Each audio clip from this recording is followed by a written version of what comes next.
दोस्तों, अगर आज आप इलेक्ट्रिक व्हीकल से रिलेटेड स्टॉक मार्केट में इन्वेस्ट करते हैं तो फ्यूचर में आपको बहुत अच्छे रिटर्न्स देखने को मिल सकते हैं। इसलिए मैं आपको आज इसी कंपनी के बारे में बताऊंगा जो इलेक्ट्रिक व्हीकल से रिलेटेड काम करती है, जिसके फंडामेंटल्स स्ट्रॉन्ग हैं, जो ऑलमोस्ट डेब्ट फ्री है और फ्यूचर में मल्टीबैगर रिटर्न्स दे सकती है। इसका मतलब आपके पैसे को कई गुना कर सकती है और ये स्टॉक लॉन्ग टर्म इन्वेस्टमेंट के लिए है। तो कंपनी का नाम है ग्रीव्स कॉटन लिमिटेड। ये कंपनी इंजन्स मैन्युफैक्चर करती है, इलेक्ट्रिक व्हीकल और इंफ्रास्ट्रक्चर इक्विपमेंट्स बनाती है और इसकी मार्केट कैप है 3100 crore rupees. Price earning ratio इसकी 24% है और 134 इसकी करंट प्राइस चल रही है, 32 रुपीज़ इसकी बुक वैल्यू है। तो इसका ये जो ब्रांड है एम्पियर, वो ऑल टाइम हाई रहता है। ये इसका इलेक्ट्रिक व्हीकल का ब्रांड है इस ग्रीव्स कॉटन की तरफ से। और सेकंड ब्रांड है इसका ELE इलेक्ट्रिक रिक्शाज। तो स्टॉक की एनालाइज करते हैं। ग्रीव्स कॉटन पावर ट्रेन का लीडिंग सप्लायर है।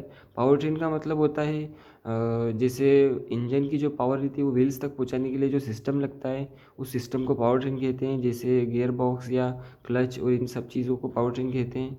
तो ये कंपनी 3 कैटेगरीज में काम करती है। इंजन 56% सेल्स करती है और 21% आफ्टर मार्केटिंग करती है। आफ्टर मार्केटिंग मतलब कि प्रोडक्ट लॉन्चिंग के बाद उसकी मार्केटिंग और उसकी रिटेल करती है। और अदर सेगमेंट में एग्री इक्विपमेंट और इलेक्ट्रिक स्कूटर्स का बिजनेस करती है। तो अभी जो 3 व्हीलर्स की इंजन्स बनाती है वो उसका पब्लिक ट्रांसपोर्ट रीओपन हो चुका है और इंडियन गवर्नमेंट के लिए ईवी इंडस्ट्री की प्रायोरिटी रहेगी हमेशा के लिए, क्योंकि इसके बहुत ज़्यादा बेनिफिट्स हैं। और एम्पियर बिजनेस मैंने आपको बताया कि वो ऑल टाइम हाई रहता है।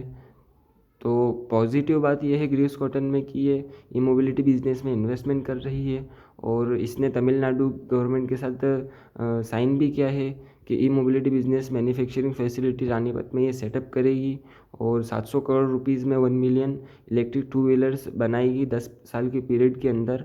तो ये बहुत अच्छा पॉजिटिव साइन है। और टिकट टेप के हिसाब से एनालाइज करते हैं तो करंट प्राइस इसकी इंट्रिंसिक वैल्यू से ज़्यादा है और रिटर्न्स अच्छे देती है, डिविडेंड अच्छा देती है, ओवरबॉट जोन में नहीं है, कोई भी डिफ़ॉल्ट प्रोबेबिलिटी नहीं है। तो अभी प्रोज और कॉन्स देख लेते हैं। तो कंपनी ऑलमोस्ट डेट फ्री है और इसकी होल्डिंग लगातार हर साल बढ़ती जा रही है। जैसे आप देख सकते हैं 2018 में 51% थी और 2020 में 55% हो चुकी है। तो हर साल इसकी प्रोमोटर की होल्डिंग बढ़ रही है। तो आप देख सकते हैं कंपनी कितनी अच्छी परफॉर्मेंस दे रही है। और कॉन्स देख लेते हैं तो कंपनी के पास लो इंटरेस्ट कवरेज रेशो है और 5 साल से 2.39% की पोर्ट सेल्स ग्रोथ कर रही है। और कंपनी की बोरोइंग ज़्यादा है, कॉस्ट ऑफ बोरोइंग, क्योंकि कंपनी अभी इलेक्ट्रिक व्हीकल इंडस्ट्री में इन्वेस्टमेंट कर रही है बहुत ज़्यादा। तो फ्यूचर में ये अच्छा प्लान दिख रहा है मुझे फ्यूचर के लिए। तो चार्ट देख लेते हैं। तो चार्ट में आप देख सकते हैं 9 फेब को 85 रुपीज़ प्राइस थी इसकी और 9 मार्च को इसकी 152 हो गई, यानी कि डायरेक्ट 40% एक महीने में इसने रिटर्न्स दिया था। बट अभी मार्केट थोड़ा डाउन है तो आप करंट प्राइस पे ख़रीद सकते हैं। 125 प्राइस मैक्सिमम आप 125 पे ख़रीदिएगा, इससे ज़्यादा पे नहीं खरीदिए। तो अगर अभी वैसे जैसे लॉकडाउन आया हुआ है तो इसकी प्राइस थोड़ी गिरी हुई है।